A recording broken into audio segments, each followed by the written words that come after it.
The Great Society picks up where all the way left off, November 1964, and carries through to March 1968, when Lyndon Baines Johnson goes on television and shocks the country by saying that he will not seek re-election. That is the penultimate scene of the play. I won't tell you what the ultimate scene of the play is, and let that be a surprise. It is, if All the Way is Henry IV Part 1, then this is Part 2. It's a little darker, it's a little messier, it's a little more chaotic. All the Way is drama, The Great Society is tragedy. In it, the illness of the land is all too clearly represented in the king. There are epic battle scenes. There are ghostly visitations. There are many antagonists.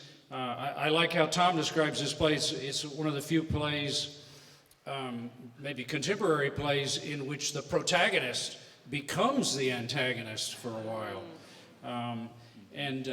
I have to say, we are having so much fun in the rehearsal hall right now. We're 2 weeks in. Jack Willis as LBJ is killing it.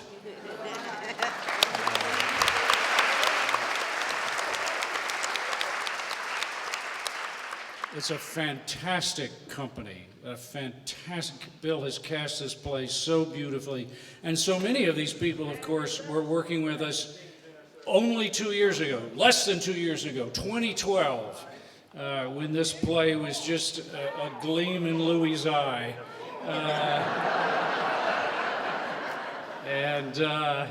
It's so, I've never done this before. I've never written a play and then written a second play in which all the characters in that piece move forward into time. It's a fascinating experience for me. I've never done this before, and to work with these actors who are all operating at the absolute height of their powers has just been a pleasure. So we're very excited about what we're doing and looking forward to bringing this to you and through you then to OSF audiences. Great. Hi. To give you some historical context, when LBJ came into office after winning a huge landslide election in November of 1963, he brought with him an enormous boost in congressional and senatorial clout. As a result, what he was determined to do was it was his first love, which was to pass the Great Society legislation. One of these bills was Medicare, something you're familiar with.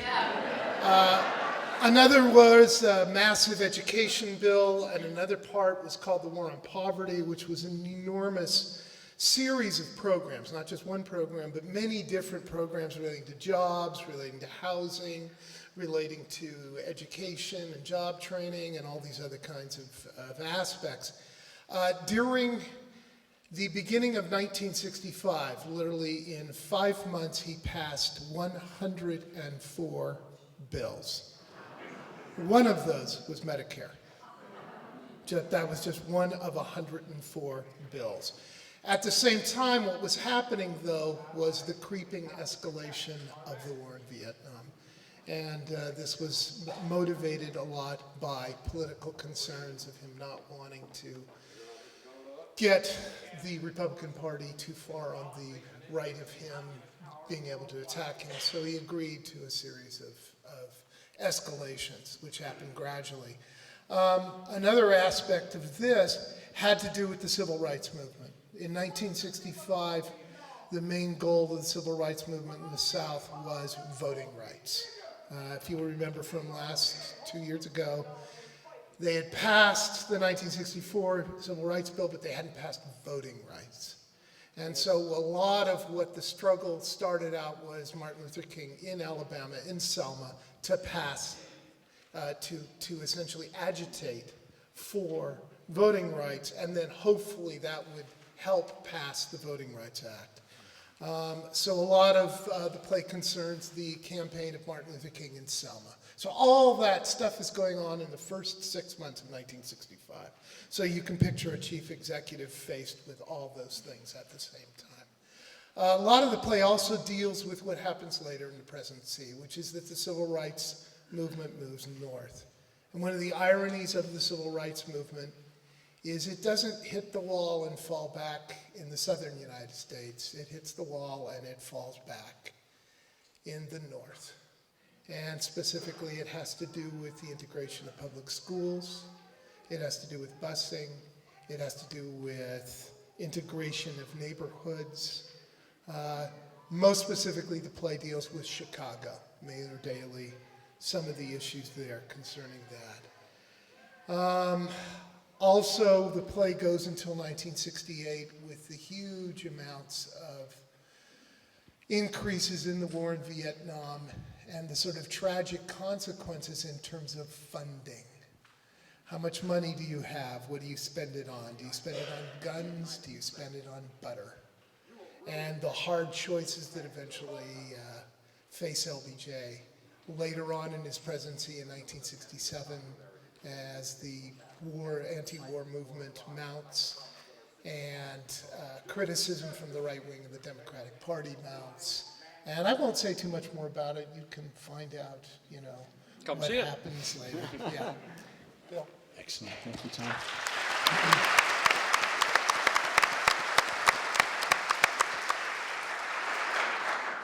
You guys clap a lot. It's very lovely. There's so many of you here. Again, I'm so moved by that. It never ceases to amaze me. Yes, it's been, as Robert said, it is such a joy to be back in the room working on an LBJ play written by Robert Schenkkan with Tom Bryant as the dramaturg, with Jack Willis as LBJ. 10 of the 17 actors are repeating their roles from All the Way to Great Society. 7 company members are new to the project. As I think most of you know, we have the great privilege, well, let me back up. The Great Society was commissioned by Seattle Rep in Seattle.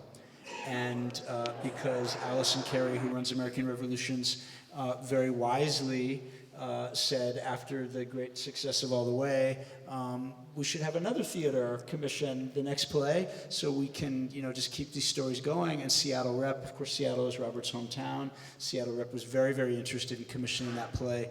OSF has worked with Seattle Rep to develop the play, and Seattle Rep very generously is allowing us to do the world premiere here in Ashland.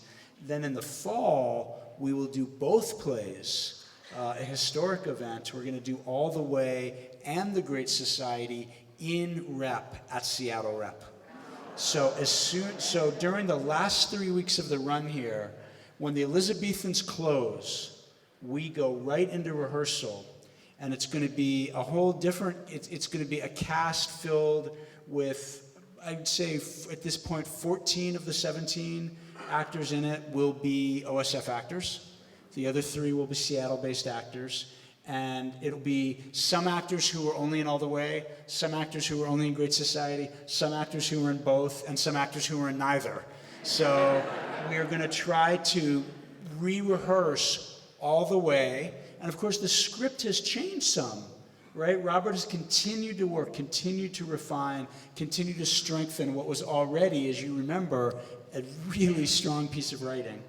And so we are going to do the Broadway script with mostly the Ashland cast, and it will open in Seattle in November, and then in December we will fold in the Great Society. And so there will be days in December and early January where people can come and see the matinee of one and the evening of another on the same day, which is going to be extraordinary. And I'm so proud that we're doing that, and so grateful.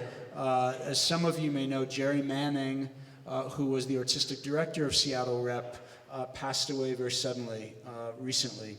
And this was his absolute inspiration to commission Robert's second play and to nurture them and to invite us to do both of them together at his theater. So we we would already want to do an extraordinary job, but Jerry's passing leaves us all the more committed to creating something truly spectacular for the Seattle community.